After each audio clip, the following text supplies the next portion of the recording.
Okay, so hello everyone, and welcome to this amazing workshop that we have today. I have been waiting for this workshop to be done for years. I mean, I'm just kidding, but yeah, for a long, long time now.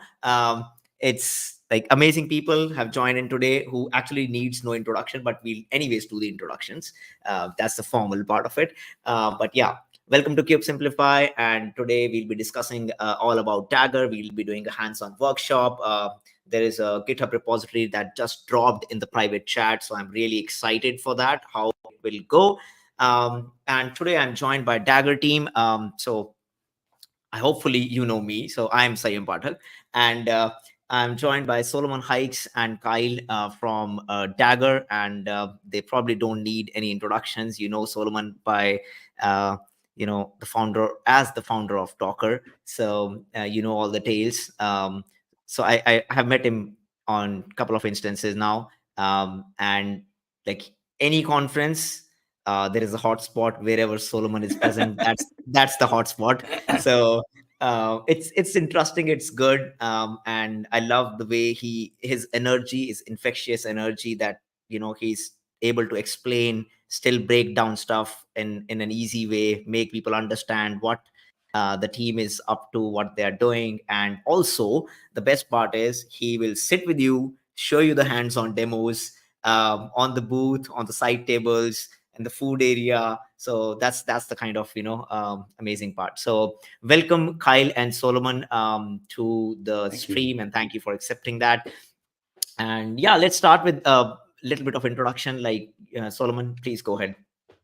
Sure, yeah. Thanks so much for having us. So yeah, I'm Solomon. I'm a co-founder of Dagger, and I'll introduce Kyle also. Kyle is our ecosystem engineer. He has more experience using Dagger than pretty much anyone. He's out there building things on Dagger, and he's kind of seen it all. So I'm very reassured that he's here with me. I feel like things will go much smoother.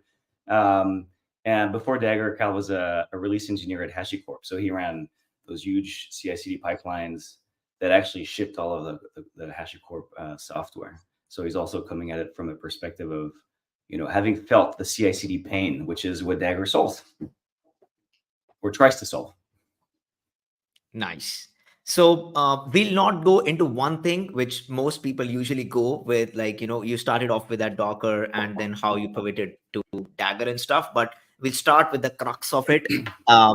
So we'll start initially with the first discussion point of why Dagger was created in the first place, and like what were the gaps that you saw in the industry when you were talking to people when there, because now it's the time. Docker is there, containers are there, Kubernetes is there, the ecosystem is mature, the cloud native ecosystem is a map that no one remembers by heart. But how exactly you kind of talk to people with their existing infrastructures, existing pipelines, existing code bases, existing everything which is there, CI/CD Yeah. and CNCF integrations, and what were the missing pieces that you thought you need to create a big thing, the next big Yeah. thing? Yeah, so I mean, after leaving Docker, me and my co-founders Sam and Andrea, we took a break because it was 10 crazy years, and then we went back out there and started talking to software teams about the problems they had and how we could solve them. And something that came back a lot was the pipelines that ship the application, right? Build, test, CI, CD, all of that mess. And it turns out it's a mess for everyone, small teams, large teams, it doesn't matter. And you mentioned what's the missing piece. It's more like there were too many pieces, and everyone was trying to glue them together using scripts in YAML, basically. So we have these super modern tools for developing, for deploying, for building, but then holding it together is the same duct tape that held it together 40 years ago. It's basically Bash, and then these days it's Bash running in these black box CI servers that you can't run on your laptop, and they're incompatible with each other. So it's just an extra step of complexity. If anytime you want to fix anything in the pipeline, you got to change it locally, then you commit, you push, and then you wait. We call that push and pray. And then if you're lucky, things work, but most of the time you forgot, a tab or something. And then you have to start over. So we started building something to fix that. So and that's Dagger. So that's the problem that we saw. Just messy monolithic scripts that glue many tools together. Nice. So when you started to build Dagger, how soon did you reach the kind of initial product, you would say, to release it to public to test it out? Oh, From the ideation phase of identifying oh the yeah. problem to something that people can test. Oh, it's been a very long process. I mean, we like to ship very quickly and then iterate, but we've been shipping quickly and iterating for almost 4 years now. And Wow. the first 2 years was mostly just tinkering, just random prototypes, talking to people, and then eventually we sort of started getting closer to a design that made sense, um, and then we launched it about 2 years ago, and then we kept iterating and launched a major update to the platform a year ago, and then most recently, 3 weeks ago, we launched another set of features to complete the platform. So we're always iterating, we're always shipping, and we're always doing it with users telling us what they like, what they don't like, and then we just keep moving. That's the most important part. So when you say users, these are the people, the initial set of people that you have started working with, or these are the actual customers that you are trying to solve their messy Yeah, CI/CD ecosystem? yeah. Okay. Anyone who thinks their CI/CD, or more generally their DevOps stack, their DevOps pipelines, whatever you want to call them, anyone who thinks they could be better, um, that's the basis of the Dagger community, basically. So these days we have a Discord server that's super active, where people just come there and share their experience, talk about how they use Dagger or how they're thinking about using Dagger, and there's just a lot of exchange of ideas and code. Cool. So okay, so now we know that Dagger sits in solving the CI/CD ecosystem space, and it tries to solve the messy problems in the DevOps ecosystem and the CI/CD ecosystem that people are trying to glue for years now with all the technology that has been matured. So now, going through all those iterations, how would you define Dagger? So what Dagger is? So I'm trying to. Someone asked for the Discord link, so I'm trying to share it. But I pasted it in the private chat. I don't know. I can't reply Yeah. to comments. But yeah, so basically, what we've realized is these scripts and this mess of scripts. First, it needs to be code. Really, you should think of the pipelines that deliver your application as software, because it's getting complicated anyway, right? It's a pretty complex machine, and it gets more complex as your application grows. And so the scripts are going to break, and they're going to become too complex, and they're going to get in the way. If you look at it as software, your current scripts and pipeline is basically bad software that you don't have a lot of time to fix. So Dagger is an engine that lets you um, rewrite one piece at a time from your pipeline into proper code. And that brings tons of benefits.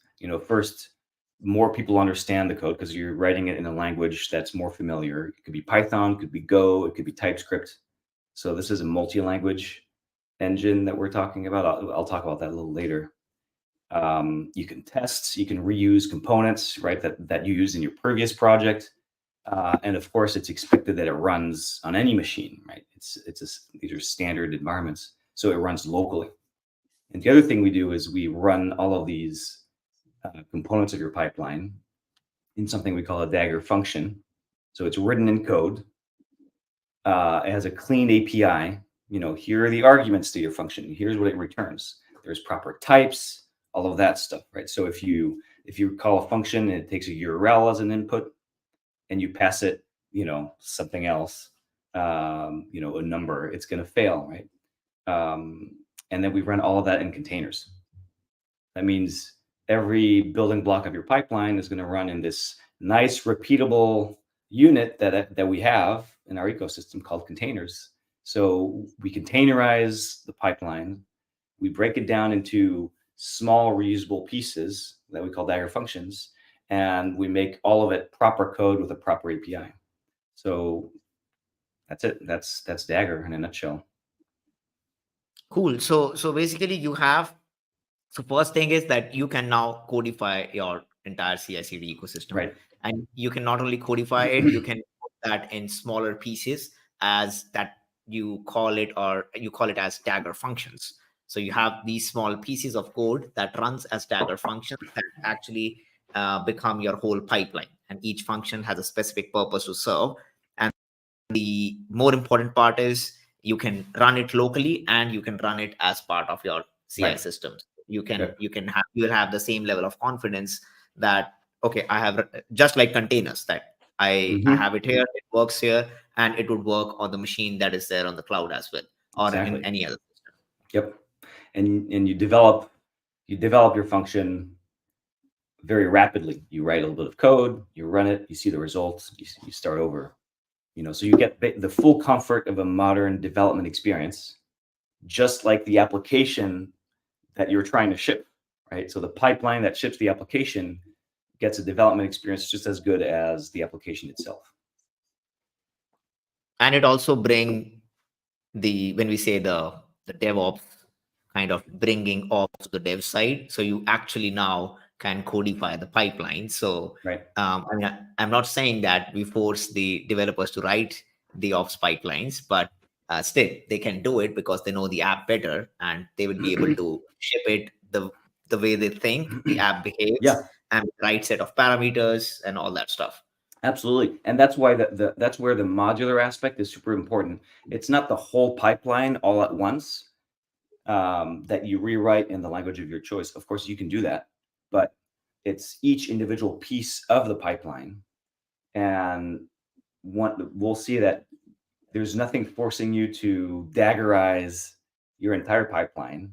Um, that's what we call, adopting Dagger. You can perfectly, it's perfectly fine for you to pick one piece of your pipeline, maybe the most painful part, and make that a Dagger function.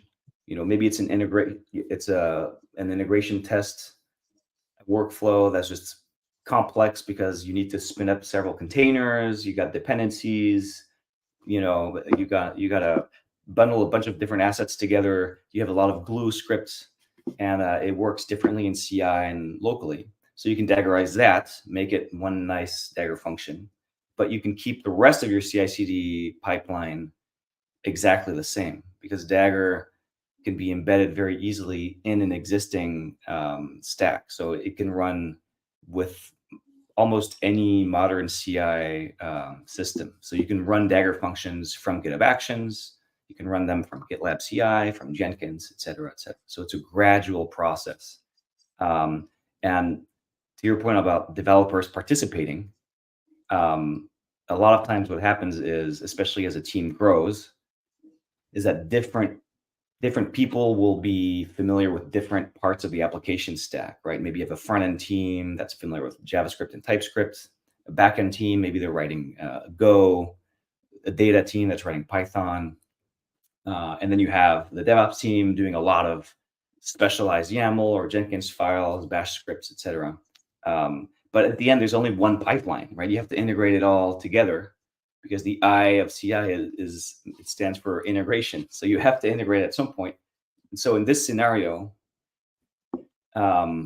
forcing one team to write everything in one programming language, sure, it's code, so some things will be better, but it won't solve the problem of most of the team feeling like this is an alien language and alien technology, something they're not interested in, and they can't easily get involved in.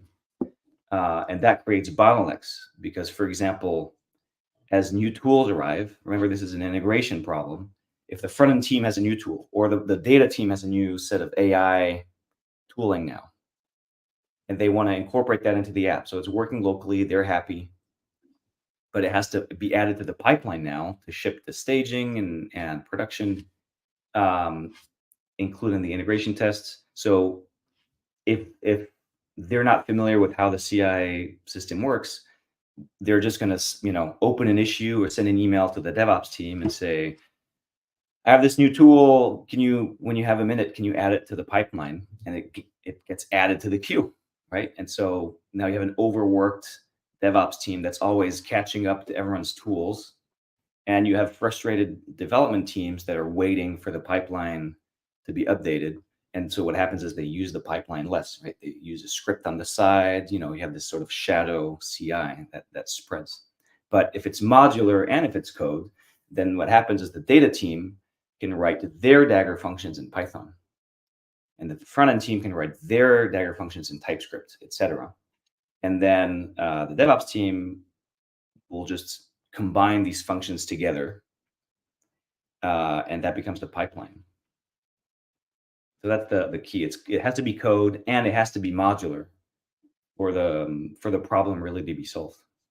So code modular and platform agnostic, like language agnostic, that you can write in is makes the entire pipeline with different set of developers with different set of skills managing different components of the application, and they can write their own Dagger functions in their respective languages, and then it becomes part of the entire pipeline which is there. That's right. You can also find Dagger functions that were created by the community. So it can be outside of your team also, right? Since Dagger is open source, there's an open source community. And we launched a search engine called the Daggerverse that lets you find all the Dagger functions that someone wrote somewhere, open source. And those are packaged in little modules. And so maybe there's a module to build a Go application, or maybe there's a module to get secrets from HashiCorp Vault, or to deploy to Vercel, right? Et cetera, et cetera. These are all real examples. They actually do exist. So you can also save time that way. Just kind of grab the module you're looking for, use the functions in that module, and connect them with your functions.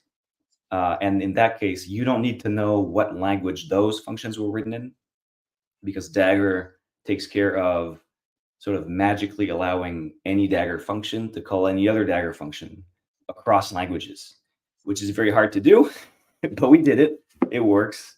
So now you get to sort of build out of this common, Lego system where every language community can contribute their pieces.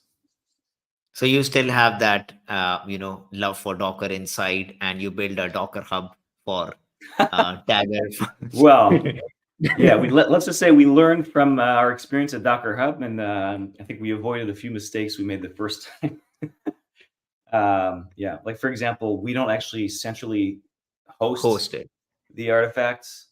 It's completely decentralized. Also, the Docker ecosystem is all about binary artifacts, right? These Docker images.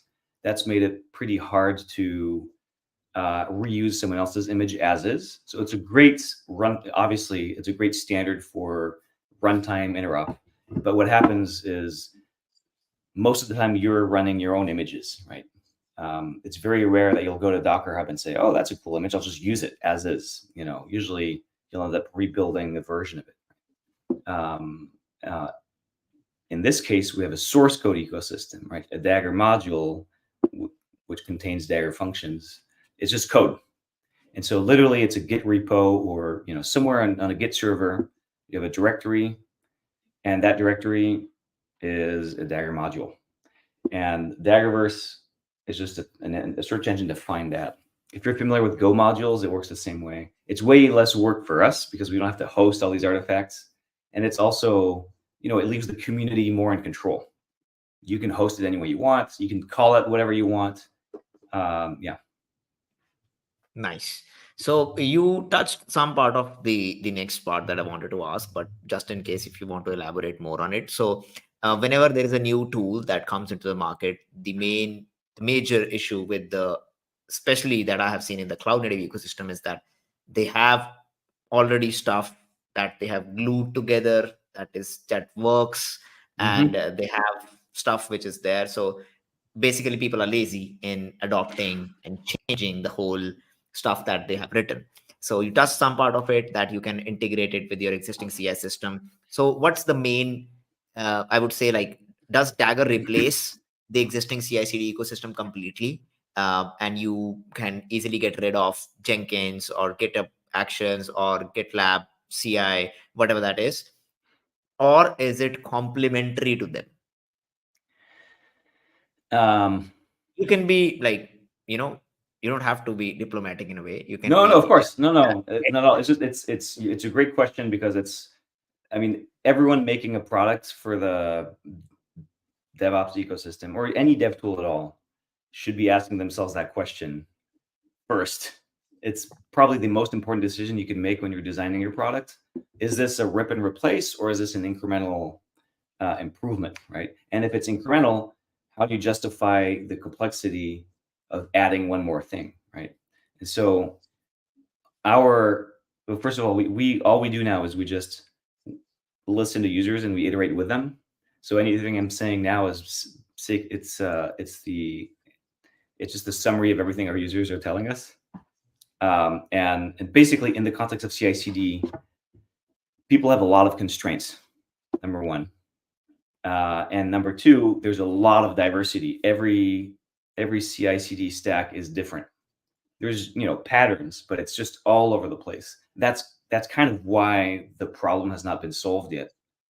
Every problem that can be solved by an off-the-shelf point solution, a specialized tool that does one thing well, that's done basically. I mean, there will be new ones, um, but what's left is the glue, and the problem with the glue is everyone has different glue. So for us, we had no choice. We have to adapt to the stack that you have. We had to make sure that Dagger can fit in almost any situation. And if you want to use it, just a little bit of Dagger in this little area over here, because you can't change everything else, then we make sure you can do that. So that's sort of Dagger's superpower, that it can be incredibly incremental. We're never pitching, okay, throw everything away, start over. That's always step one to adopt Dagger. No, it's the opposite. Usually we ask about pain. Okay, what's the most painful problem you have right now? And let's start with that. And if sometimes it's rare, but sometimes the answer is no pain. Everything's fine right now, or we're busy with other things, and that's fine. We're not going to force it, but now it exists. It's a tool in your toolbox, and eventually there'll be pain, and you'll reach for a Dagger maybe to solve the pain. Then what happens is, once you've had that first experience, you had a problem, you use Dagger to solve that problem, in a well scoped way. A lot of times that goes well. You're happy with it. It saves you a lot of time. And then you start thinking, oh, maybe I'll use Dagger in other places. And then over time, Dagger spreads. And we have some users in our community that are all in. And if you ask them, they'll say, hell yeah, I'm getting rid of my entire CI/CD stack. You don't even need CI at all, because CI is just a webhook server that runs in Dagger and receives events. And then it calls more Dagger functions, because guess what? Dagger functions can call more Dagger functions. So if you're really into it, you can take it really, really far and reinvent your whole stack, but you really don't have to. So yes or no questions. So if you are start Well, I guess no, you don't have to throw everything away. To no, use Dagger. so the question is basically, Oh, I thought you were uh, saying I wanted a yes or no. no, not that. The next ones. So if like from your perspective, if someone is looking to replace their old Jenkins pipeline, do you say Dagger is the solution? Yeah, no, definitely. And actually, that is one specific use case that we see. Sometimes a team decides to do a wholesale migration from one CI to the next, right? These days, there's a lot of, we call it the Jenkins exodus. Everybody knows, okay, I shouldn't be saying everybody, but a lot of people are thinking, okay, we should eventually leave Jenkins. But you need to find the right time, and it's a real project. It can be painful because there's a lot of lock-in, right? And so what happens is, if your team plans to rewrite everything anyway, then maybe it makes more sense to rewrite to this portable engine, so you never have to rewrite it again, basically. Plus, you get all these benefits. It runs locally, yada yada yada. And so that's one way teams start adopting Dagger. In this case, they adopt it kind of all at once. And sometimes it's more of a management decision. We don't want this lock-in again, right? Or we have multiple CIs in larger organizations. You have silos, Jenkins over here, GitLab over there, Circle CI over there, whatever. If we could have this portable layer on top, we could standardize the entire organization's logic at that level, at the Dagger level, and then choosing CI it becomes a matter of infrastructure. Who's giving us the best price? Which infrastructure is the team more familiar with? It gives them a lot of flexibility and also leverage with vendors. They can go back and tell their favorite CI platform, hey, this is a little too much margin. I'm going to get some of that margin back, right? And if you're not happy, I can leave now. So we become a pawn in this complicated chess game between buyers and sellers. Nice. So just for anyone who is joining us now, because we have like over 160, 170 people watching it live. Wow. So whosoever is watching now, we have Solomon, Hykes, and Kyle from Dagger team, and we are discussing the hot new thing in the CI/CD ecosystem, which is Dagger, so that you can write your CI/CD pipelines now as smaller modular functions, make it portable and in different languages, and that can run seamlessly from your local machine to the production environment seamlessly. That fixes most of the pain points that the existing glued CI/CD architectures in the cloud native ecosystem looks like. So that's the crux of what we have kind of discussed in the past 20, 25 minutes, whatever that is. Just to one more thing before we get the hands-on part. I know Kyle is kind of, waiting to do the hands-on. Can we just go over like how Dagger kind of works and its basic architecture? Sure. So we got to work on our diagrams. And actually, this answers a question I just saw in the comments. Do you rebuild and recompile everything every time? So, yes, Dagger modules are all source code. So when you say run this function over there, it starts from source every time. It builds everything from scratch every time. But the reason that works and it's fast is because at the bottom of the architecture diagram is a component called buildkit, which is the same component that powers Docker build. And we're very familiar with it because we read Docker and we were there when it started. And buildkit, basically, all you need to know is it's so powerful that the Docker file syntax barely uses a fraction of what you can do with it. Because buildkit can run any program that looks like a DAG, which is a directed acyclic graph, basically boxes and arrows. If you can structure your program as a DAG, where each node is its own parallel computation, and there's data flowing between the nodes, then buildkit can run that incredibly efficiently from primitives running in containers. And it can do that with great caching. And the caching is key because that's what allows this model to be so fast. Just like Docker build, could be very fast. If every time you want to call a function, a Dagger function, that's one node, right, in the DAG. If you call that function with inputs, with arguments that you already passed before, then buildkit sort of magically makes sure to reuse the result from last time, and you have a cache hit, and something that would take 30 seconds or 30 minutes takes a few milliseconds. And then we just generalize that not just to build, but to running anything in your DAG, any part of your pipeline. So builds, tests, deployment, and all the intermediary steps. We just make everything sort of cacheable. So that's BuildKit at the bottom. Then on top of that, we have a GraphQL API, so which is an HTTP API to control all the primitives in this engine, and that's what we call the Dagger API, and that gives you all the primitives you need for modern pipelines. So any operation like pull a container from a registry, execute a command in the container, copy files, mount files. We have secrets management built in, clone and git repositories, all those primitives. That's available in the Dagger API over HTTP. And then on top of that, we have SDKs in each language: Go, Python, TypeScript. Those SDKs are generated from the GraphQL API. That's done automatically every time we release the API. By the way, it's done using Dagger, of course. And so that gives each developer a very native experience calling the same API. And you're going to see all of that in the example. Bye-bye. Sorry, my kids are going to school. Right.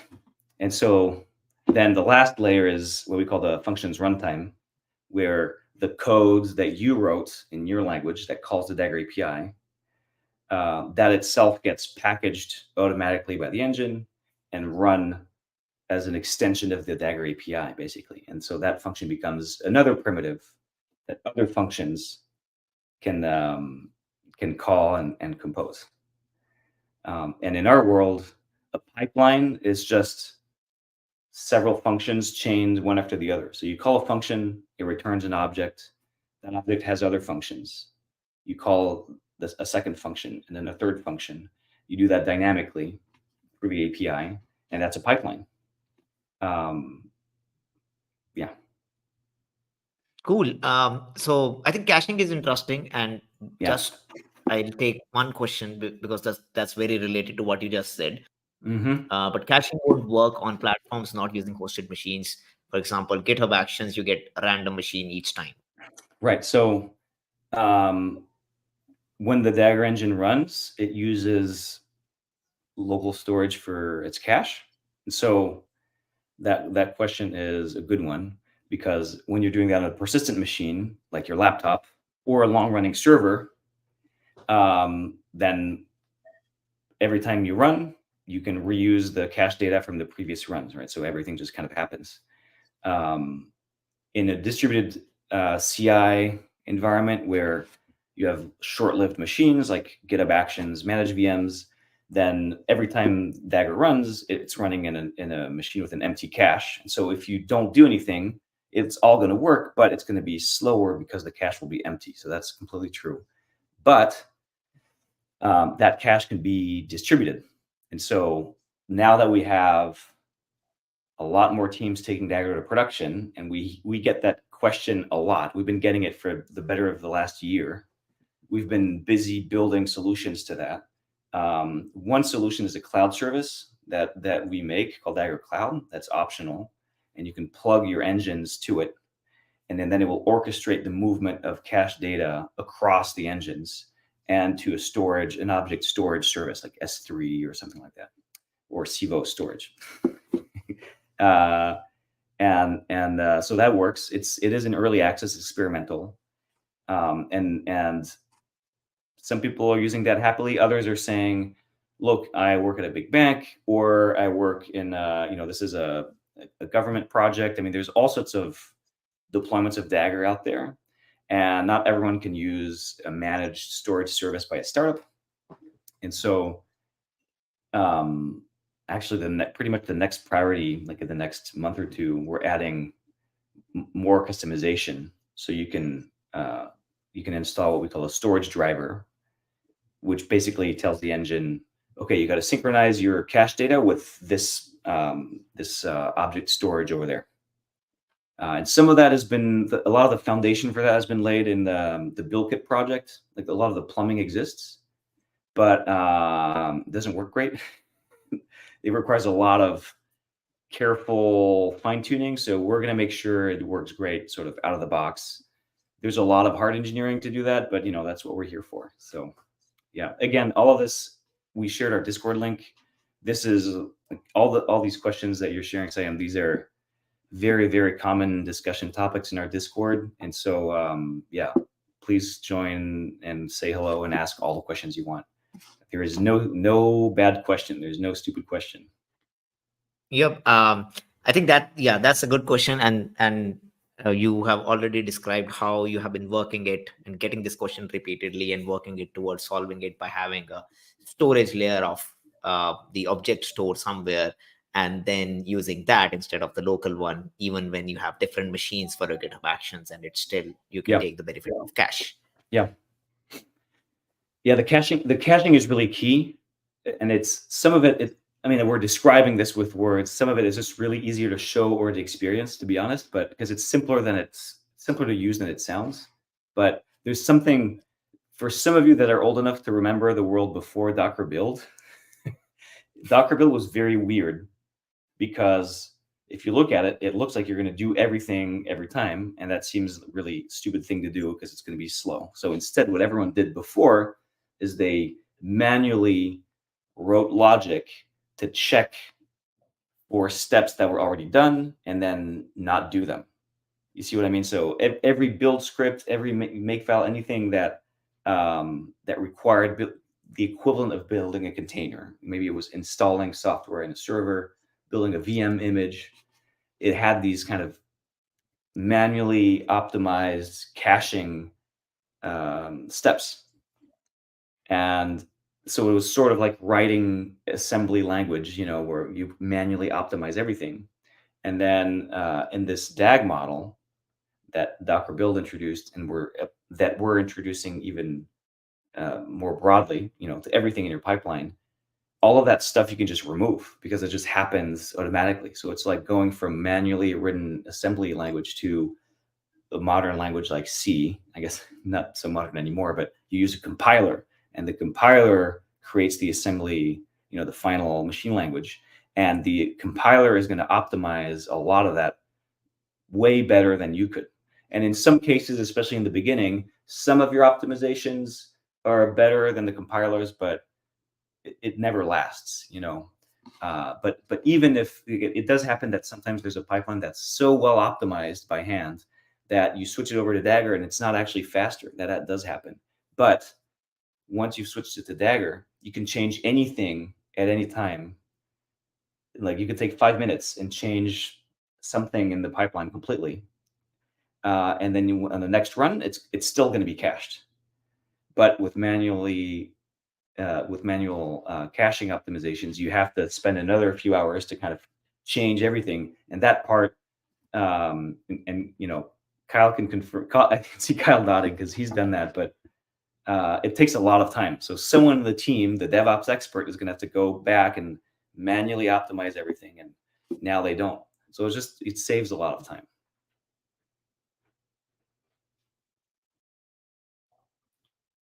Sorry, was finding my unmute button. Anyways, so yeah, so I think that's pretty cool, and that sets the context for what we are going to do next, which is the hands-on workshop. So now we know the essence of why Dagger came into picture, what were the pain points, and then what it actually is, how it works, the use cases, its integration with newer ecosystems. You should definitely use it for the existing ecosystems. You can start integrating it at smaller levels, and for migration, if you are planning, then probably also Dagger is the best choice. And then in the architecture level, how the build kit caching plays a very important role, and some of the works that Dagger team is also doing to make it work with systems where you do not have control, the spot kind of instances that comes and goes away, and still you will be able to use the power of caching. Well, I know you have been waiting for the hands-on, so now is the right time to kind of get your laptops in. And Kyle um, will be sharing, I mean, I will be sharing the link, obviously, but Kyle will be running through the entire Nice. workshop. Hey, should we And I'll still? just, I think our initial plan was for me to show some really, really basic examples of functions, just like a okay, hello world thing, and then Kyle's going to show how to use it like cool. in a more real way in a real project. Um, if that's still okay, if we have time, Yes, I'll make it let's do quick. it. Cal, Yeah. that works for you? Yeah, it'll help set the context a lot. So Okay, cool. please. All right, so let me share my screen. Yep. And I get to do the toy part, and Cal has to do the serious part that actually works. Okay, I'm gonna share my screen. Does this work? Yes, it works. Okay, cool. So here's the Dagger website. Let me move it over here. So if you go to the Dagger website, there's this link called Daggerverse, and that sends us to the search engine I was talking about, and it shows us some of the modules that people have written somewhere on the internet, and you can search for them. So my little scenario is going to be, oh, hey, I'm on Cal's team, and I'm trying to work on the CI pipeline. And as we know, the CI pipeline is made of lots of little tools glued together. And something that you do frequently is you evaluate a new tool, a new component, because the team asked for it. So here I'm going to do a little bit of an ad for friends at ChainGuard. They launched a Linux distro called Wolfie. It's like it's a fork of Alpine Linux with some benefits. And so I want to try it. So I'm just going to go in the Daggerverse and look for it. And so I see, okay, there's 3 matches. This is a tool related to Wolfie, and here's one called Wolfie. So now I'm looking at the page of a Dagger module, and I can see, okay, Wolfie is a container native Linux distribution. Yep, that's what I'm looking for. And here I can see basically the API documentation for this module. What functions are available, what types, and then I can see examples. So here I can see there's a function called container. Build a Wolfie Linux container. It returns an object, a type container. Okay, seems logical. And as arguments, you can pass an array of strings. That's the name, a list of packages to install. Okay, and here are examples. Notice that there's examples in TypeScript, Python, Go. So this is for calling this function from my own function. But there's also a shell example. This is super important. Any function from any module, you can call directly from the command line. You don't have to write code to call a Dagger function. And that's usually the entry point. Here, well, it's adding the version. Everything's pinned, this is the git commit. But basically, this is the part that's interesting. Dagger call. So I'm going to go to my command line. This could be, I happen to be in some Git repo, but this could be anywhere. So if you install the Dagger CLI and nothing else, the same command will work for you, right? It's completely stateless. Okay, so I'm going to say Dagger call to call a function, -m to specify the module, and well, obviously this is my module. Just not leaving anything to surprise, but in this case, I put the module in. It's not its own repository. It's in my little Daggerverse repository, which has it's like a collection of my modules. It could be anywhere on as long as it's Git. Could be in a mono repo or not. And then I'm going to call a function. If I don't remember which function, I can always call --help. And you can see its Dagger engine is loading the module. Oh, of course, something's going to happen to my internet. It should definitely not be that long. No. Where am I?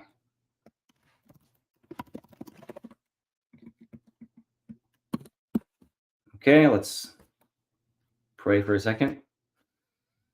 Okay, I don't know what happened, but okay, so you can see, oh, here it is. There's a function called container. So the CLI does actually something pretty advanced, which is that it loads the module, it inspects the API of the module, and then as a convenience, it shows me the functions in that module at the top level as commands that I can call. And then the arguments to that function, to those functions, will be showed as just flags. So that gives me a familiar CLI interface to call any function. For example, here I can call container. If I don't remember what arguments I could take, I could pass help. And let me skip that for a second. Yeah, there you go. -- overlays, -- packages. Notice that this is the same as here, right? So here I'm just going to call container. I'm going to pass, I don't know, git. I want git and OpenSSH. And I'm going to call that build function. You can see it's doing things. and it says container evaluated. So the build is complete. So what happened is it built a container object, and now I have to decide what to do with it, right? So now this container object, this is a primitive in the Dagger API. Remember I said you have all these primitives, the run containers, etc. So now the container object that was built by this function, what do I do with it? Well, let's inspect all the stuff that we can do. It's because it's a primitive in the Dagger API, you can do a lot. You can do all this. And this is basically everything you could do in a Docker file, roughly. I want to add, I want to execute a command, I want to mount a file, I want to do this, I want to do that. And so I can now chain. So here, I'm going to do something simple for now. I'm going to call a function called terminal, which gives me an interactive terminal in that container, like an ephemeral session. So this is a pipeline, right? So Dagger call, the first step of the pipeline is to load the module. So it calls the Wolfie entry point function. Then it chains a call to the container function, and then it chains a call to the terminal function. So I'm literally composing a pipeline from the shell. So if I run this, you can see what's going on. So it's calling Wolfie container, and then boom, I have an interactive shell in this Wolfie container. So I can look around, Git is installed, cool. SSH is installed. Oh wait, I want artsync. Exit oh, that's a bug. Exit the function, change something, run again. You can see it's installing one more package. Boom, have another container, and now rsync is installed. So that's an example, a very basic example of this dev loop that we're talking about, right? For something very simple. Now let's say I want to run this container, but I want to mount a directory in it, right? So maybe, for example, I'm in my project. So I want to insert a call after building the container, but before calling the terminal. I'm going to add with mounted directory. And this one takes 2 arguments. So let me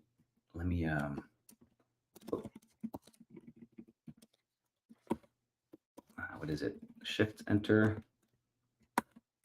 Can't remember. Trying to make my, it's escape enter. Trying to make my man look prettier. This is better.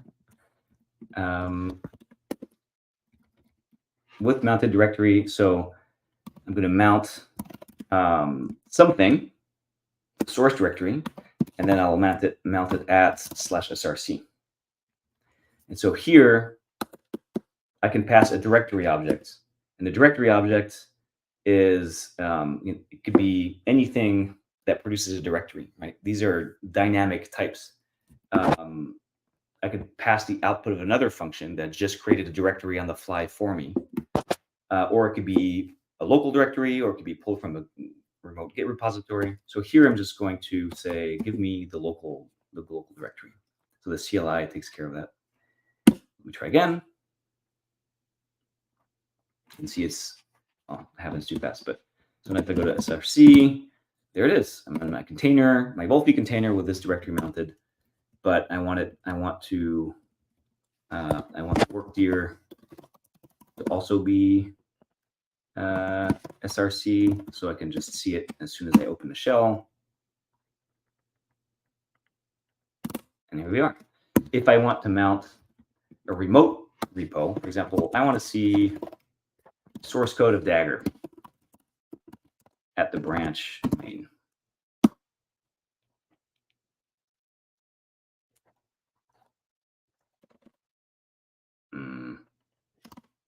Okay, here it is. That's the source code of Dagger. So you get the general idea that I'm composing these pipelines on the fly from the shell. And then this is what I would, either call directly or call from my makefile or from my existing tooling. And also, this is what I'll call from my Jenkins configuration, my GitHub Actions configuration, right? This is the entry point into Daggerland. You call a function from the command line. But then what happens is this command is getting a little long. It's turning into a whole script. Maybe I want to do something a little more, for loops or an if, and that my shell script gets too complicated, I'm thinking, well, I thought the whole point of Dagger was to remove this messy glue scripts. Now I'm just writing messy glue scripts to call Dagger. But so that's where you write your first function. And I'm just going to demonstrate that you can do this quickly, and then I'm going to stop there, and then I'm going to hand over to Cal to do some real stuff. But let's say I just want to create a module. But first, I need to decide where to create my module. So I guess I'll just do it here for the. There's a CI directory. I'll just do it here. Okay, I'm going to Dagger init demo. This is going to create a Dagger module called demo. In your case, if you're creating a real module, you might do that at the root of a fresh new Git repository or a subdirectory of your app repo. Cal will probably cover like realistic things to do. But the point is it could be anywhere. So as you can see, a Dagger module is just a directory with a file called Dagger.json. And if you look at the contents, it just says, hey, I'm a Dagger module, I have this name, and this is the engine version that created me. Very simple.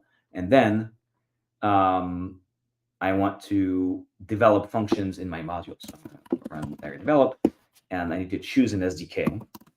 So Dagger develop, it's really the command to control your SDK to help you develop. I want the Go SDK because that's what I'm familiar with. It's going to generate some source files. Just put them here in the current directory. There's no dependency on Go on your machine. Everything's containerized. The Dagger SDK itself is a Dagger module that has special functions to generate files and build your function, etc. That means you can develop your own custom SDKs. And in fact, in the Dagger community, there are a whole group of people that are actively creating SDKs for Java and Rust and Elixir and PHP, things like that. And if you're interested in that, you should totally join the Discord. So now I got a bunch of files that were created.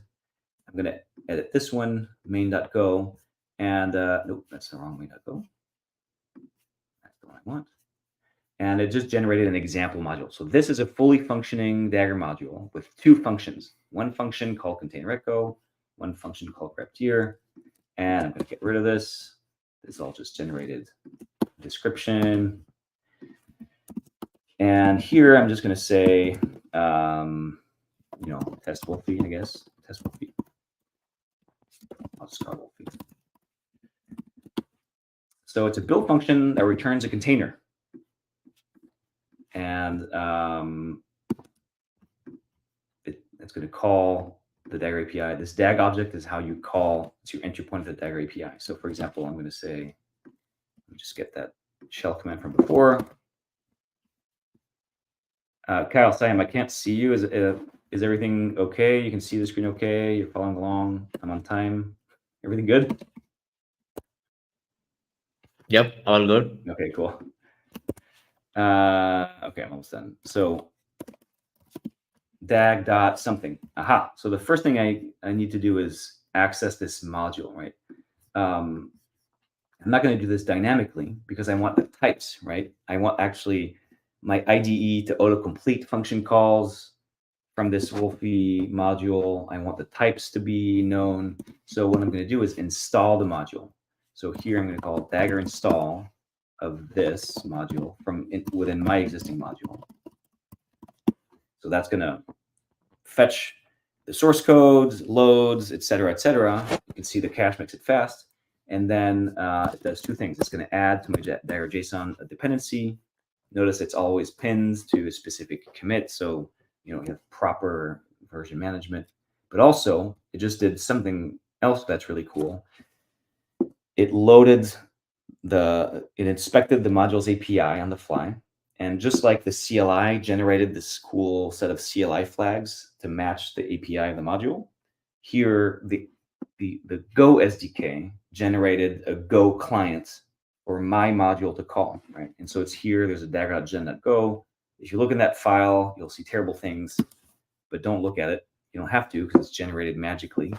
And now, if my IDE works properly, I can call dag.wolfie, And now I have an entry point into this module, and you can see container, and you can see the options here. This is a Go pattern. For those of you who know Go, if an argument is optional, you express that with a structure with fields. So here I'm going to say packages. So if you're a Go developer, you'll think, oh, this is cool. This is the way I usually develop in Go. If you're not, trust me, it's regular Go. So here I'll say I want SSH, and I want Git. Same stuff I was doing before, basically. And then with mounted directory. So I'm going to say I want src. Notice the source directory here. What do I mount here? So this is where, I'm going to take it as an argument to my function. So I'm going to say, okay, this function takes the source argument of type directory. And I'll even add a little description. Source directory mount in the container. And build a demo.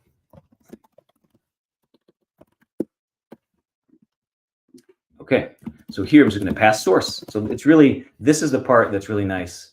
You have types for advanced artifacts like a container or a directory, and you just pass them around like regular variables. And you can even modify them on the fly. For example,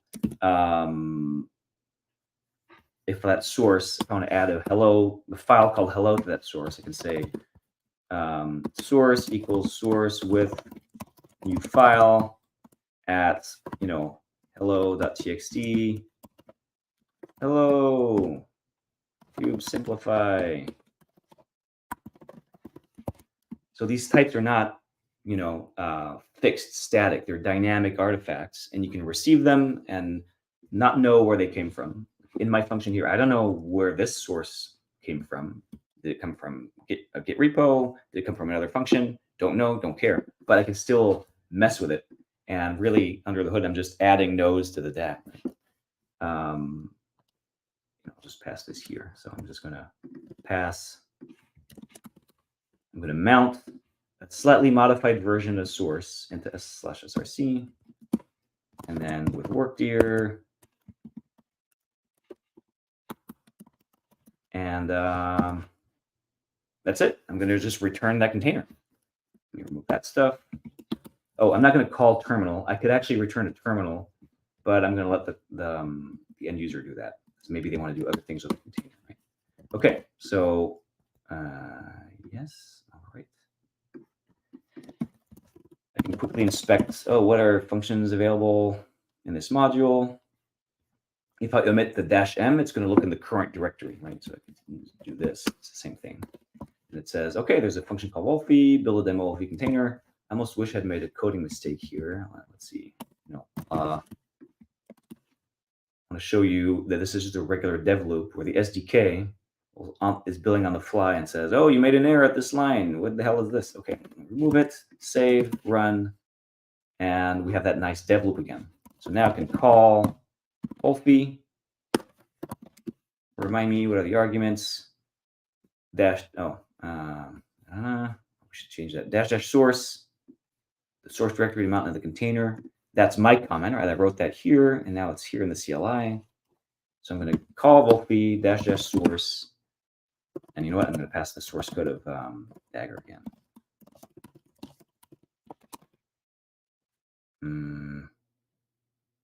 Oh, and then give me a terminal and that.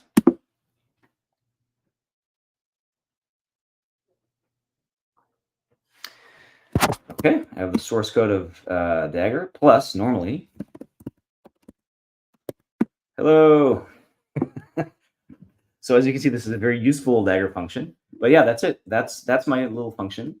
So now I could go and change my scripts and my CI to call this instead of this the 8-line shell command from before. And that's the process of Daggerizing. You call functions, and when you have too much logic, call one function. You write a new function that calls the other functions, and then you just keep going, all the way to having, in some cases, your whole CI will be one function that takes the raw GitHub event, for example, and then decides what to do. So you're completely free to do as little or as much as you want because it's just code. If I wanted to push this on Daggerverse, literally I git commit, I git push, I tag it, git tag just a regular semver tag, and then Daggerverse will find it, basically. I'm gonna leave it at that. So I think that was really, really dope. Yeah. We can have this, right? I don't know if mine works. Sometimes it works, sometimes it doesn't. Did that? Oh yeah, cool. Yeah. So I don't know. Sometimes it works, sometimes it doesn't. But yeah, that's exactly what I was telling people in the chat, to actually have the claps for Solomon. And you remember when the stream first started, I told you how awesome and energetic Solomon was presenting at Dagger booth the demos, and that's the live demonstration that you just saw, how those demos look like. So it's okay if you haven't been to KubeCon or any event, you can just be here and enjoy Solomon Hykes live coding. So thank you, Solomon, and you can enjoy all the claps that now the you're real fun begins. And yeah, I mean, that's the perfect start to the workshop. So we went through some of the theory concepts. It's always important to understand what stuff it is. And then we also saw Wolfie is awesome. And we saw how you can actually use it from the CLI, and also from a simple Go function, create a Dagger function out of it, and do Dagger init to get a base structure ready, and then have it have an autocomplete enabled, and then start putting down all the things, and then just Dagger run your module. So I think that's pretty cool. Now let's take it to the next level. And I already shared, but I'd reshare the workshop link with everyone so that everyone can go to the GitHub repo that Kyle has shared with me. And I'll also share it I have shared it on LinkedIn as well, because StreamYard doesn't let you comment on all platforms. So I have LinkedIn open separately and YouTube open separately, and I'm copy pasting the comments. Awesome. So Kyle, let's begin. We have 250 people plus ready with their laptops, and they are they're ready Amazing. to do. Perfect. All right. So yeah, we're gonna take all those cool concepts that Solomon just showed off, and then put them to use in like a slightly more like real world example, which is this repo here. So if you want to like follow along, you can clone or fork and clone this repo. And then if you're watching from the future, I'll also add like all the commands that we're going to run through this into like a README here, so you can easily copy and paste. But if we're doing it live, then yeah, we'll go slow and get all the commands out. So this is our project, and before we start thinking about Daggerizing it, let's familiarize ourselves a little bit with it. So I have it open in VS Code over here, and there's basically two components to this super real world project. There's a backend API, and it's basically just a HTTP endpoint that returns a greeting. So we have this greeting function down here that says, "Hello, Daggernauts."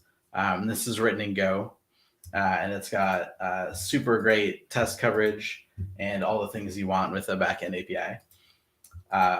And so we can run that real quick. If I say, go run this, and then it's running probably, and we can localhost 8080.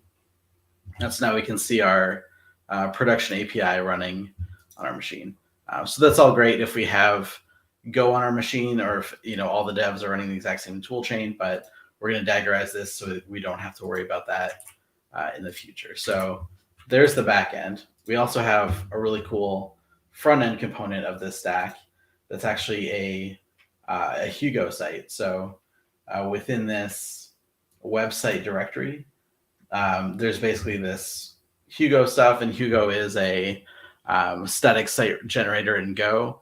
That's really an implementation detail. You don't have to worry about that. But the main idea is we've got this front end, and we need some way to build it, and probably some way to serve the website and do all these things so we can iterate locally on it and do all that fun stuff. So that's the project. So if you've cloned it now, that's what you have on your machine. And then the next step, I guess, would be to make sure that we have Dagger so that we can do all the things that Solomon just showed off. So if you go to docs.dagger.io, and I can make sure that that's shared as well. Then on the installation, you can use Homebrew to install from the Dagger tap. We have some binaries on GitHub releases that I think the install script pulls from. And on Windows, best of luck with that. There's a PowerShell script. I can't help you if you run into anything because I don't know pretty much anything about PowerShell, but that's okay. And so, yeah, let's start Daggerizing this application.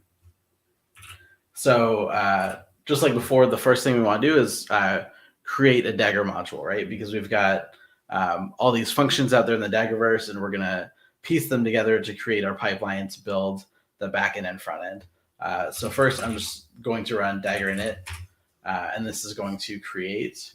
We'll see all the Git changes on the side here. It's going to create a Dagger JSON, and so literally all it has right now is like the name of our module, which is by default just the directory that we're in, and then my engine version, so that I know, if I'm running from a different Dagger version, I know what kind of this is expected to work with, basically. So anyway, I've got this, but we don't have any code yet. So we want to decide like what SDK are we going to work with. And in this case, let's say our platform team works with Go mostly. So we're going to say Dagger develop, because now we're ready to actually write some code. And we're going to say our SDK is going to be Go. And then when we run this, it will basically generate that module for us. So we can see a few things got added here. The SDK is specified as Go, and then it says source Dagger. So if we look in our project, it's created this directory called Dagger, where it basically generated this module for us. And so again, the same thing we just saw on Solomon's screen, we have these like template functions that basically give you an example of how to get started with your module. And so already I can say Dagger functions, and it's going to see that we have these two functions available for us to run, the container echo and the grepter. However, they're not very useful for this application. So let's say the first thing we want to do is we want to be able to build the front end and back end components. And let's say that in our organization for our front end and back end, we have kind of two separate orgs that maintain those concerns of the project. And so they can actually maintain their own module that is just basically an interface for their front end and back end. And so let's kind of mimic that and say the front and back end will have their own module that does the build and maybe other functions that are going to get exposed for those. So we're going to go a little bit further here, and we're going to go into that Dagger directory and make a backend directory. Let's make your backend. And then within that, let's make another module. So we can say Dagger init here within backend. So now under Dagger backend, I've got a new Dagger JSON for my backend module. And I can say, and we'll stick with Go for this, but if you're more familiar with like Python or TypeScript, literally nothing changes within how this all interacts. Like you could write this module right now in Python or TypeScript, running the other supported SDKs for functions. And because it's all based on the same Dagger API, like the code's going to look roughly the same, but native to that language. So we're going to say SDK Go, and our source for this module will be the backend directory that we're already in. So now, once again, we're going to generate some stuff here, another basically empty module within the backend. And so here, this is where we're going to say we want to be able to build. So we'll have a function called build within our backend module. And that should take in a directory of the source we want to build. So we'll say directory. And then if we look at that, we can see that that's like a Dagger primitive that has all these things we can do with directories. And so the build should probably return a file, right? Because we're going to take that, the source code for our backend API, and basically return the compiled binary of that Go code. So we can say this should return a file. And again, if we look at this, this is a Dagger primitive that has a bunch of stuff we can do with it. So let's do the stuff. So again, but before we actually dig into like modules out in the Daggerverse, let's see what it's like to actually just kind of write something from scratch, just using the primitives. So in this one, where we're taking in some Go code and we want to compile it and return the binary. So we can start with and DAG is the reference to the Dagger client, which we can see here, the super helpful type in. We can say we want a container, and that's going to be from, let's say, Golang 1.21, or maybe we'll say Golang latest. Let's spell that. So now we have a Golang container, and we're going to start building this pipeline. So again, just like we saw before, we want to say we'll put a directory in this container. And so we can say with mounted directory at the path source, we'll put in our source. So if you look at the type hints of this function we're calling now, like it's a function of container, and we want a path where the directory should be mounted, and source would be the directory itself. And then there's other options that we could pass there as well if we wanted to. And that will just return the container with this modified directory passed into it. So we can continue to chain on that. And then we'll say with workdir. So now any commands we execute will be in this path we specify. So we can say, now at this point, we've got a Golang container with our Go source mounted into it, and we're in that directory. So now any commands we execute will be from that directory. And now we can say with exec, so let's actually execute a command. And that takes basically a string array or a string slice, which are the arguments that we should run. So we're going to say go build dot. And so now we've got a container that's, again, got our source. We're in this directory and we've run go build. And maybe we can specify the output file should be called greetings. And now, since our function wanted to return that compiled binary, then we can say file. So we're, again, container.file. So we're going to get a file from that container. And that's going to be /source/greetings. And then we want to return this. So yeah, and I know we went through the whole chain a few times, but just one more time, we've got this pipeline now. We've got a container with our project in it. We've run go build, and we're returning a file. And so if any part of this fails, like if this go build fails, then we'll get that error back from the calling function. So we don't have to worry about checking if this file is actually a thing. Like we know that this go build had passed, and so on. And so already I can say, let's go back to the root of the project here, and I can say Dagger, and then I'm going to specify -m for the specific backend module. So it's under Dagger backend. And I can say functions, and we should see our build function here. And once everything's loaded up, so, and we didn't update the comment, that's okay. So it's build, what are we, okay. build the backend binary. There, we can see it. Okay, so now if I run this again, we'll have an accurate description of what this function should do. Build the backend binary. So now if I say call build, so we're calling the build function from this module, and again, we want to pass in source, and source will be my current directory, which is where our main.go for our application is. So if I run this, it'll go through, and again, we're doing lots of things within this pipeline. Like we're pulling the Golang latest image. Oh, perfect. We messed something up. Oh yeah, I think it wants this after. So this is great. So we saw an error in our pipeline, and again, it didn't just give us a file or try to give us a file of this path. It said this part of our pipeline failed, and we can pretend I did this on purpose, and we'll say, oh, I see it wants this. Let's see, there's probably a more useful error message in here somewhere, but I think what it wants is this dot to be at the end. Actually, the dot should be optional anyway. It says something about a malformed import path. Yeah, because I think the -o should be in the beginning, right? This is my moment to shine. If I can fix this error for Kyle, I'll impress him. Yeah.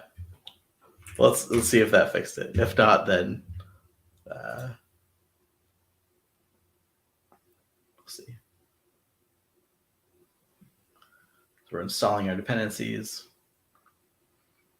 Okay, file evaluated. So our pipeline passed now that we fixed our build command, and it didn't actually do anything, right? Because again, it's like we saw earlier, like there's tons of stuff we could do with a file. So in this case, let's actually export it. And export means basically I want it back on my machine from where I'm calling this from. So our path will be greetings. And so run the pipeline again. It should be pretty much instant because we just ran it already. The only thing we're changing is what's happening after that pipeline. And so it exported to my current path as greetings. So we can see it there. If I inspect it, we can see that it is ARM64 because that's the machine I'm on. But as you might be able to see by the top of my machine here, I'm actually on Mac, and it just built a Linux binary because, again, all these pipelines are running in containers. And since I didn't tell it otherwise, it said, okay, I'm running in like Linux ARM64. So that's what we want to build our output for. So let's make that configurable now. Because we want to be able to build this for whoever is calling this. So let's say our source, we'll add some comments, backend source to build. And then we'll say the OS to build for, and this will be, we'll type our argument first. So OS string. So we're passing in a string for the operating system we want to build. I think and this should be fail, maybe. Does that work now? It should be good. Yeah. I'm on latest Dagger where we've smoothed out some of the rough edges. OS used to be a reserved keyword, so I had to type operating system everywhere. I'm going to go rewrite everything to OS. We'll see. Now you're making me nervous, but we'll hope it works. So we have another flag here, OS, and something I've added here is this plus optional. So this is basically a notation that is standard across all of the Dagger SDKs that says this flag for this function is an optional argument. And we can even set a default for it. So we can say plus default equals Linux. So if we don't pass anything in, then it's going to assume that we want to build for a Linux operating system. And then while we're at it, let's also pass in the architecture we want to build for, since not everybody is running ARM64 yet. Someday. So we'll say the arch to build for, and this one will be optional as well. And this will be arch. And this one, rather than setting a default in the parameter, let's see if it's not passed. So if arch is empty string, so the user didn't specify an architecture basically, then we'll use the go's runtime call basically to say whatever architecture we're currently running on. So what that looks like is arch equals runtime.goarch. So this is basically like if they don't pass an architecture, we'll have an empty string. And in that case, we want just whatever architecture we're currently running on. So we'll make some assumptions. And so now, if we call this again, let's get rid of our file first. So I think it would just collaborate anyway, but we'll get rid of it so we can see that this is all real. And so we'll say OS Darwin. And so now hopefully we'll get a binary that I could actually execute. And so we have to rebuild again because we've changed something in that kind of the beefy part of that pipeline where we're actually doing the Go build. And we've got a new file for greetings. So we could say file greetings and, oh, okay. So the important part is all these cool args I just added, we should actually use them in our pipeline, right? So another great example of we totally did that on purpose. So we'll say with environment variable, and this, so now we're setting environment variables in our container. And so I can say go OS is OS, and we'll copy paste that and say go arch, arch. And this is basically the Go's way of specifying like cross compilation. So I can say this is my target operating system architecture.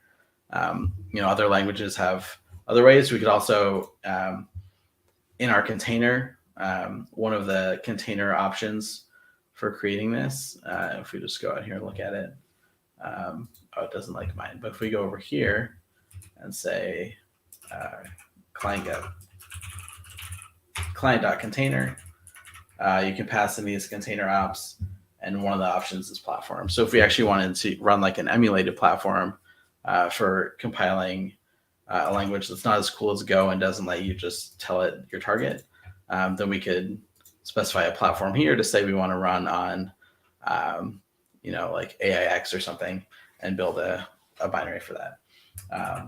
So now that we've passed these environment variables in for Go, then if I run this one more time, there we go. And so again, we're passing the current source, and our OS is Darwin. And we didn't pass an architecture because it's optional, and we just will let it assume the architecture there. And it's going to do our build. This time it's actually rebuilding. And now if I say file greetings, hey, we've got one that we can run. And if I actually run it, it's running, and I can say host 8080, and it's there. So we were able to build successfully. We built a module for the back end. Now let's build one for the front end. So again, we've got these two different teams in our fake organization, the back end team that just wrote this module, and now we want our front end team to basically write a similar module that's called build and takes in a source directory. And that way, as kind of the platform team that doesn't work directly with these two teams in all their code they're writing, we can just assume that there's this function and some parameters for it. And we'll see in a minute from our code, we can easily tell what their function should look like. But let's make a new module now for front end. So we're going to go again into that Dagger directory where we made our backend module and where our main module is. And I'll make a directory for front end. And we'll go into that and initialize a module here. And I can say, we'll do this one in Go again, just to be consistent. But again, you could use whatever language. If this front end app was like a React app or something, then maybe we'd do this in TypeScript. But this one, like we said, is Hugo, which is Go based. So we'll say Dagger develop, SDK is Go, source is right here. And so once again, we have generated all the things in this front end directory.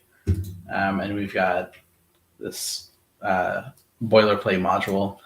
So now again, we want a build, and this will be, we'll take in a source directory. And since we're compiling a front end website, we'll just return the whole directory that is our website. And so now we want to do stuff with Hugo, and we could like use a Go base and download the CLI and whatever other dependencies we need to build. Or we could do it the easy way and go out to the Daggerverse and say, is there a module for Hugo? Oh my goodness, there is. Okay. And so we're going to use this one. And so from this, we can see Hugo as a build function where we can pass in a directory environment and all these other parameters. So someone's already taken their time to put this together for us. So let's just go ahead and use that. So if I say Dagger, or I think the whole install was there. So it's Dagger install Hugo at that specific SHA.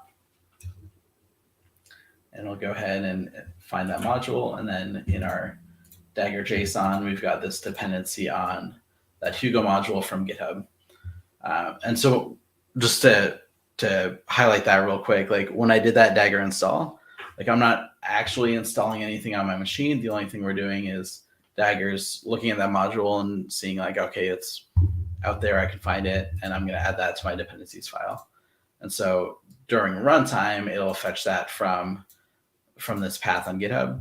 But in my machine, we didn't actually do anything other than add this to my dependencies and regenerate all the stuff that Solomon told us not to look at. So we'll just assume that's there. Now from the Dagger client, I can say dag.hugo. And so this is our Hugo module from Daggerverse. And I can say .build, and it already knows about all the things that this module can do in my editor. And this is just because of that magic generated file. And so we can say it needs a target directory, and then there's a bunch of optional stuff. So if we just pass in source, and what is this? This is return a directory. It does. And so if we do that, now we've basically got a function already to build our Hugo site just from using this Daggerverse module, and we didn't have to reinvent the wheel like we decided to do in our backend module, right? So we've just built that Hugo site. So if I go back to the root of my project and I say Dagger-m Dagger front end, where we built that front end module, and I can say call build, and our source will be the website directory. We can say /website. And then that returns a directory, so we can say export that to path should be built. So now it won't just dump our whole website in our current directory. We can put that somewhere else. And so now there's tons of stuff happening, but we like pulled in an image, put Hugo in it, install all the dependencies for Hugo, all the stuff that module did. As well as load our actual front-end module, put our site inside that, run the Hugo build, get back a directory, and actually export that. So if I look at build, here's our compiled front-end site from that front-end module. So we'll get rid of that. And do we still have the greetings? It's funny permissions on that image, apparently. That's okay. So, oh yeah, the greetings binary is still there too. Let's get rid of that. Just cleaning out. So now again, we've got the front end team that's built their build function. We've got the back end team that's built their build function. So in our main module, from let's say the platform team's perspective, let's write a module that basically does the build of our whole project. And so now it should be pretty easy because we've got these two functions basically. So if I take in, again, our source directory, and this will return a directory of like, let's say our binary and also our built website, return a directory. And so now we can just use those two modules we built. So if I say from the root of my project where my main Dagger JSON is, I can say Dagger install Dagger/front end. And now it'll see like, okay, I've got this module in this local path of my project. Maybe we'll look at what that dependency looks like. So again, remember the one before had that long GitHub URL. In this one, it's just like, oh, it's a local module in this subdirectory. And so we'll do the same thing for backend. And so now we've got the front end backend team in this like monorepo, and then another platform team maintaining this main module. And so now I could say backend build is from dag.backend .build, and we can see again like it knows about the attributes of that module that we just had, which maybe doesn't seem as magic because it's local, but I promise it's magic because it's a separate module. And we can say source. So now we're getting our backend build, and we can do the same for our front end. Front end build is going to be dag.front end. That's not it. Front end .build. And for the front end, we want to pass in the website subdirectory, right? So we can say .directory website. And so from here, like we have our whole project, and we just pass in that website subdirectory. And so now we want to return, like I said, a directory that contains both of these things. So we can say dag.directory. So this is just an empty directory now, which this super helpful thing tells us. So we can say .with directory. And so now we're going to have put our front end build into this directory as, say, a website. And that'll be, so that's the path of the directory we're putting in it. And then we'll put in and build. And then we can also say with file. So now we're adding a file to this, and it'll be at greetings. And that's our backend build. Okay, so now we're building our whole stack with this basically. If I say call build help. So this is our build function that we just wrote right now. And it's gonna basically build the whole DAG here and say we are returning a directory. So these are all the things we could do with the Dagger directory. And also our flag is source. And so if we say source dot, so this is our whole project, so I'm at the project root, and we can export this to let's say build again. And so now we can build the front end and back end using the Hugo module and using the Golang image for the back end. And we have this big dependency graph. It's all good. We can look at build, and we've got under the website directory, our compiled website, and at the root, the binary. And so if we look at, say, file build greetings, it was built with like the default arguments, so we didn't pass anything in. So now we've got a build, and I think we should take this maybe one step further and say, okay, now I'm developing this application. I want to be able to run it somehow, right? And I don't want to worry about like needing all the Hugo flags and the Hugo binary to build the front end. I don't want to worry about the Go tool chain to build the back end. So let's add another function to those modules called run that actually runs these things as a container. So starting with, let's say starting with the front end to make it easy, because that's super simple. We've got this, we've already got our build that compiles the thing. So let's say we make another function called run. So this is just Go syntax for saying we're extending the front end class, basically, or the front end type. I can say run, and that's going to take in a directory. And let's say in this case, we just take in the source again, and we can just rebuild it because we've got this function. And this will return a service. So service is another Dagger primitive that's basically a container that is runnable. So it can have lots of attributes like ports and host name and endpoint, and you can start and stop it and do all these things. So it's basically a special container. We could also just return a container and turn that into a service, but we'll do that in this function. It's okay.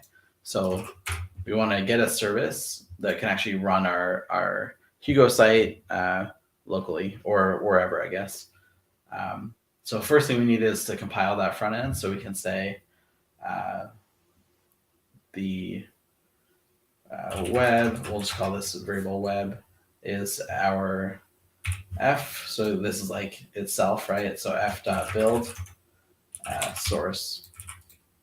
And actually, one of the things, fast forwarding to making mistakes and then walking backwards, Hugo, just like a lot of front end frameworks, has like different environments because you have these configurations that determine like what the host name is and all these things, so it knows where it's running basically. And so in this case, when we're doing this build to run it locally, we want to say we want to use the dev environment that has like the URL as localhost and has the backend API as also localhost. So anyway, we've made these mistakes in this parallel universe, and we know to not make them again right here. So instead of calling our build function, we want to call this Hugo again, but with some extra arguments. Hugo build ops. And if we look at that on Daggerverse again, the Hugo build, it has this optional argument called Hugo env, which is our environment for Hugo. So let's pass that. Hugo env is going to be dev, which again just corresponds to that config file we just looked at on the front end component. So now we've got the right one for building for localhost, and that is our compiled front end. So now we want to serve that. So what's good at serving websites about Nginx? So we can say return dag.container, and this is going to be from there we go, Nginx. And then we want to put our website in it, right? Got a little ahead of itself with the S service. So it looks like VS Code was like, this returns a service and this thing gets a service. So this is what we want to do. Or maybe it's just alphabetical. Who knows? We'll pretend it was super smart there. But before we turn into a service, we also want to put our website in it. So we can say with directory. Nope, none of that. With directory. And the path will be using my magic Nginx brain. It's /user share Nginx HTML. So this is like the default directory where Nginx serves websites from. We could also put this somewhere else and then tell Nginx to look at a different directory. But we happen to know that that's the right place to put that. And we'll put the web build in there. And missing a period. There we go. So now we have an Nginx container with our built website in it with that dev environment, and that's going to be as a service. So now we could do, if we look at our front end call from before, we can do call run. And so now we pass in that same source as our website. And see what this returns. So we're calling this function run that we just put together. And it says for a service, we have to tell it basically what we want to do with that service. So if we say, okay, what are my options if I run help? So there's some flags, but we can also say, what's the endpoint of my service, host name, and so on. But we happen to want to run up, so we can actually run the service on our machine. So it says it creates like a network tunnel so we can see our service running. So say up.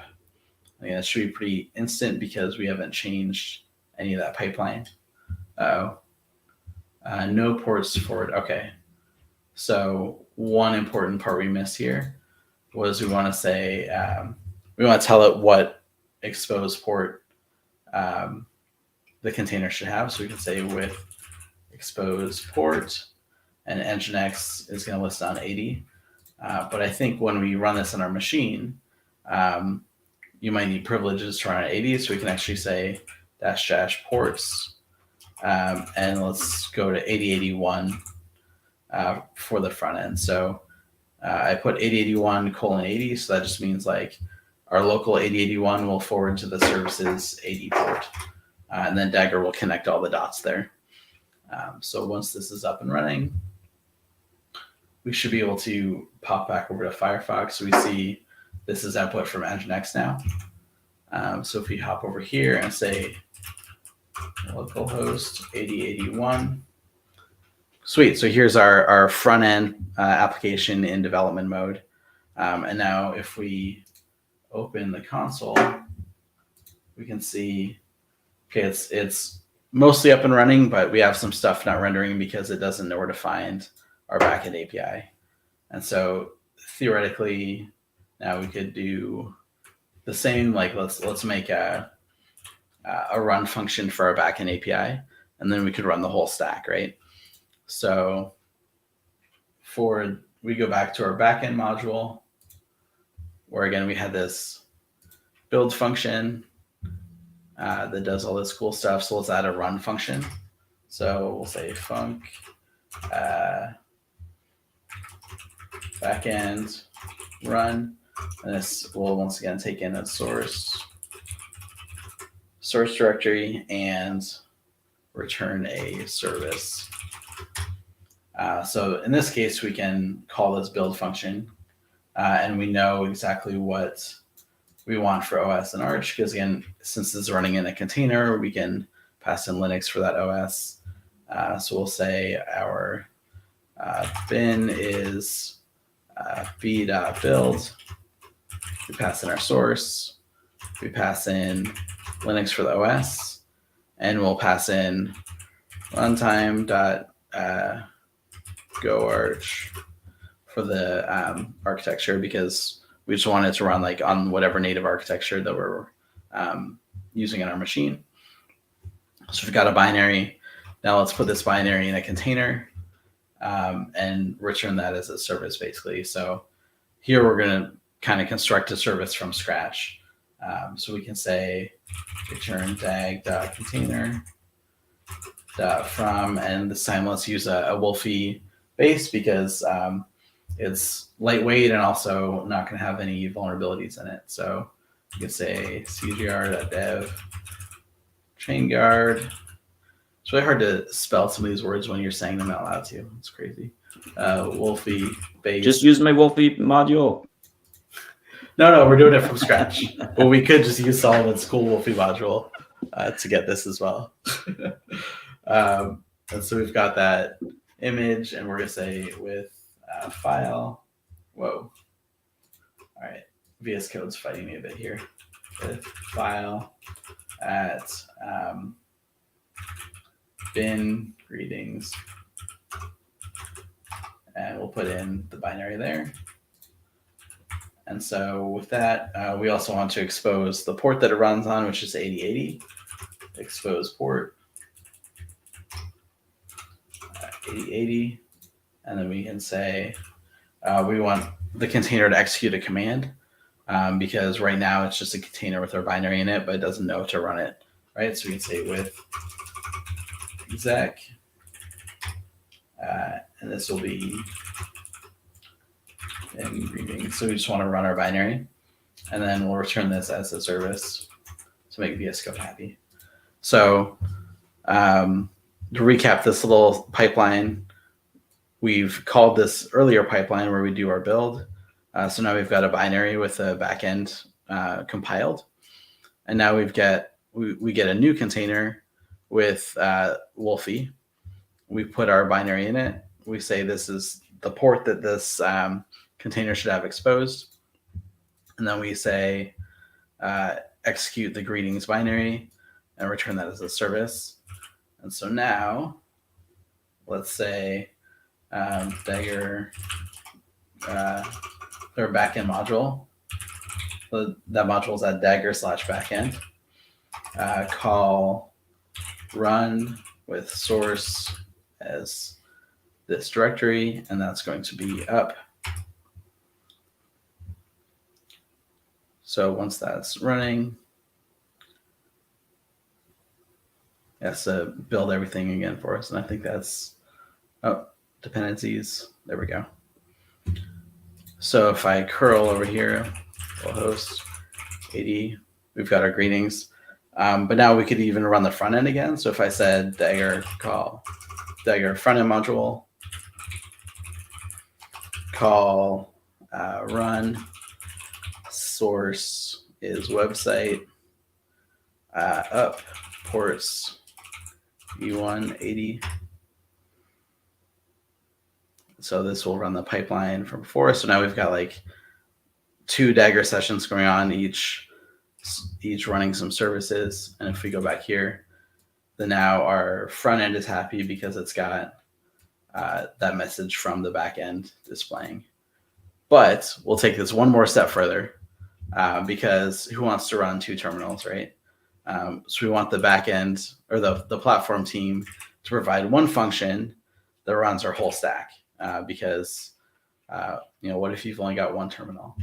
So let's go back to our main.go, and I'm just going to say develop, basically to regenerate the code gen with our new functions that we've added. And we'll say we want a new one, func, and this will be run once again with source, and this will return a service. So same interface for all 3 modules, except this one is like the top level, and then we've got the separate teams maintaining their own parts of it. So I could say backend service is dag.backend.run source, and maybe it didn't. Backend. There we go. Okay. So now we've got this run function that gets our service for the back end, and same for the front end. Service dag.frontend.run. And again, this is source dot the subdirectory website that we want the front end to have. Okay, so now we've got these 2 services. Now, how do I turn those 2 into one service to return? Well, maybe the Daggerverse has something super cool that can do that, and maybe it's called proxy. So there's this module that allows you to proxy any number of Dagger services through a single service. Sounds like something we need for this, and I trust this kpenfound guy to write good modules. So we're going to copy that one, and we're going to say Dagger install github.com/kpenfound/Dagger modules/proxy at this release tag. And so if we look at this while that's installing, the API of this module is we can basically get this proxy object and call with service as many times as we want to add multiple services to this one proxy. And then in the end, we want to call service to get the actual underlying service that's proxying all these other services. So this might be a bit complicated, but we'll see once we put it together that it's literally just taking those 2 terminals that we ran before and putting them into one service that we can use from our machine. So we've got, I just want a new line. There we go. So if I say dag.proxy, so this is our new module. We're going to forwarding multiple services into a single service. So we can say with service. And so when we call with service, we pass in a Dagger service, the name of it, and then ports basically. And that could be more helpful if that kpenfound guy added more descriptions to his functions. That's okay. We'll talk to him after this. And so we pass in both of our services back in and front end. Backend service, and this will be called backend, and the ports are 8080. And then let's say we also pass in our front end, so with service, front end service, and we'll call that front end. and let's do 80, 81 to 80, because again, I don't think I have permissions to forward to 80 on my machine without running a sudo, but who wants to do that anyway? And then from here, we can say service to get that service object. And so if you can use your imagination to think about all the things that this function's putting together, like we're going back and from this one spot, calling out to the front end and back end modules. And within this backend service, we're calling the backend run function, which calls the backend build function, which does stuff with like the Golang image and all these things. And going back to the other branch of the DAG, we have the front end, which is calling the front end run, which calls the Hugo module that builds a container with Hugo and all the Hugo dependencies and all of those things as well, right? And we're just simplifying that to one thing where we can just call run and get our whole stack running just for that. So if I say Dagger functions, we'll see our run function here. And it's going to do some serious magic like we just described. And it'll totally work the first time. So run, again, that guy doesn't like you have a typo, writing descriptions. The typo in the host name front end. Oh, thanks. I don't think it actually does anything, but who knows? We can say Oh, I thought that was on the name. whole stack. It is, but it's just like under the hood. For people that know the implementation details of the proxy module, it's just magic. But yeah, thanks for that. And if we run this again, we'll have our nice description. Because we had a sit-down chat with Mr. K. Penfound and said, write descriptions for your functions. So if we say Dagger call, our run dash source is this. And again, that returns a service, which we want to be up. Then we're going to build out that massive DAG of all the things. We should have things happening concurrently and all over the place and stuff flying by our screen. And in a moment, we should see, Nginx and our binary running. So we have Nginx, and actually the proxy is running Nginx with reverse proxies to those other services and all those things. So kind of cool that we have all these things happening within the Dagger network. And does it work? Now it works, yeah. So we have our website and we can see we have some air hordes and we can see the traffic coming in over here. So yeah, with that, how long do we spend on that? Nice. Almost 45 minutes. We're able to build modules for our front end, back end, and platform teams to build and run our application. So from there, you could extend that and run your testing and linting and all those things. And if you have basically consistent interfaces for these modules that each team can expect a module to have a build function and a run function and a lint and a test, then you don't have to worry as much about how those projects are implementing that. You just know, oh, this run takes in the directory and I get back a service that actually runs it. And I don't have to worry about my tool chains or any of these things. It's just magically working. So yeah, that's that. Are there any big Amazing questions, or we good to go? I think that was amazing demo, and I think everybody in chat will agree as well. So there were a few questions that Solomon has already answered, most of them, and also his live commentary that he has given throughout the demo that you have been doing. So I think that's pretty cool, pretty interesting. Very good use case of how you have a proper application where you have a front end, where you have a back end, how you have you can use Dagger for that simplified experience. So I think that really is something that people, especially when people come back later and watch it, I recommend watching the stream twice and also doing it hands-on, because the repo link is there. And also join the Discord where all the fun happens, where you can ask any number of questions, and also you can check different things with respect to how you can collaborate more, how you can contribute more, and stuff like that. So I think those things are really the key essence. Um, yeah, Solomon, if you want, like, if you would like to add something on the community and collaboration part of Dagger as well. Sure. Yeah. Well, the community is the starting point for us. We call our model community led growth. So if there's one thing that we recommend doing, it's joining our Discord and saying hello if you're interested.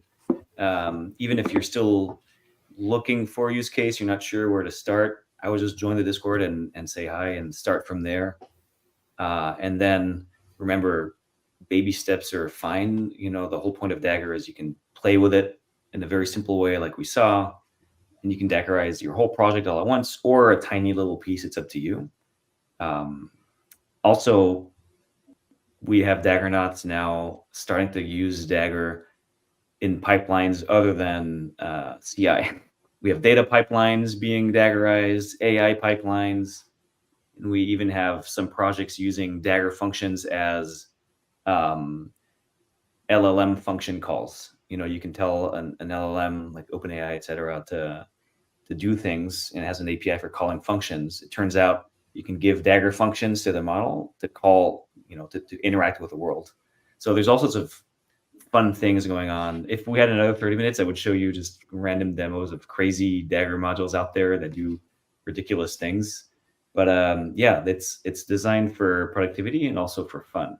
So yeah, come have fun with us. Awesome. So I'll be putting all the links in the description of the video as well for the people who will be watching it later on. And definitely join the Discord, which is there. The repository, Kyle has already committed the code. So you have the repo that you can try on your own and see how stuff works, how things are working. Rewatch the stuff again to understand what Dagger is, what problem it is trying to solve, and how you can start small and how you will be able to do your full pipeline. That was So you should do that. So that was definitely a great stream, and rewatch some parts at 0.7x Or slower. that- so this That's what I rarely happens. do with all of Kyle's demos. Slow down. Wait, what did you do? Yeah, so live demos are really great, and that's what we focused in this particular workshop. Thank you so much, everyone who tuned in for this particular session. Thank And you. 390 folks that I can see on StreamYard. Wow. The number, which is good from different platforms, which is there, and the majority is sitting on the X platform and watching it while they are working or eating something. But anyways, I think it's pretty cool. The demos worked really, really well, clean, smooth, and big round of applause for our stars, Solomon and Kyle. So yeah. Any concluding things, Kyle, Solomon, you want to add?